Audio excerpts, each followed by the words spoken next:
Said we must feel the feeling as if the prayer has already been answered. And in that feeling, we are speaking to the forces of creation, allowing the world to respond to us, allowing this field, the quantum hologram, the mind of God, to respond to us with what it is that we are feeling within our hearts. This mode of prayer invites us to feel as if we are participating in that peace, just as John Wheeler suggested, that we are part of all that we see. And as we feel the peace in our world or the healing in the bodies of our loved ones, we are actually empowering the field to mirror that back to us in a way that will bring those changes about in our lives and in our world. Well, this is precisely what the abbot was saying to us in the monastery in Tibet. In the early 1990s, I had the opportunity to see this mode of prayer, this feeling-based prayer, enacted in a real-time situation. And I'd like to share the story because it perhaps best describes what otherwise is a nebulous concept regarding precisely how feeling-based prayer works in our lives. During the 1990s, early 1990s, the desert Southwest was experiencing one of the worst droughts in history. And a Native American friend of mine invited me to join him one day in a place in the high deserts of northern New Mexico to share in a prayer of rain. He didn't have to ask me twice. I said, "You bet, I'd love to participate and see what this prayer is all about."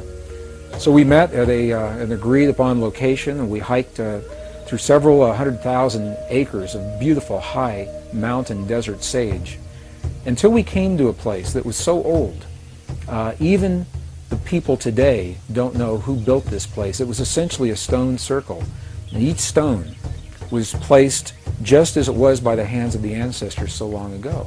And it was in this place that my friend began his prayer. What he did was he removed his shoes, stepped into the circle in his bare feet. He honored all of his ancestors. He simply said, "All of my ancestors, all of my ancestors." Honored the four directions. He turned his back to me, held his hand in a prayer position, just a few seconds. And then he turned around and looked at me and he said, "I'm hungry. Let's go get a bite to eat." And I said, "I thought you were going to share this prayer. I thought you were going to pray for rain." And he looked at me and he said, "No." He said, "Because if we prayed for rain, rain could never happen. Because the moment you pray for something to occur, you've just acknowledged that it does not exist in that moment." And I thought about what he said. It made a lot of sense to me. So I asked my friend, I said, "If you didn't pray for rain just then, what did you just do? What happened when you closed your eyes? And you turned your back to me just for those few moments?" And what he said was this. He said, "When I closed my eyes, I began to feel the feeling of what it feels like to have rain in our Pueblo village." He said, "I smelled the smells of what it smells like when the rain falls off the earthen walls of our buildings. And I felt the feeling of what it feels like with my naked feet in the mud. There's so much mud because there's been so much rain." And he said, "In that way, I opened the door to the possibility to bring rain into our world." Well, I think about this mode of prayer a lot.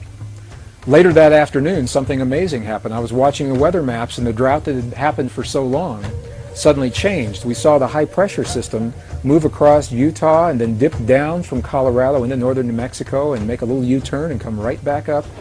We had rain that night, and we had rain all the next day. It rained, and I called my friend. And I asked him, I said, "There's so much rain, the valleys are flooding, the roads are flooding. What in the world is going on?" And he was quiet just for a moment, and he said, "That's the part of the prayer." He said, "I never quite figured out."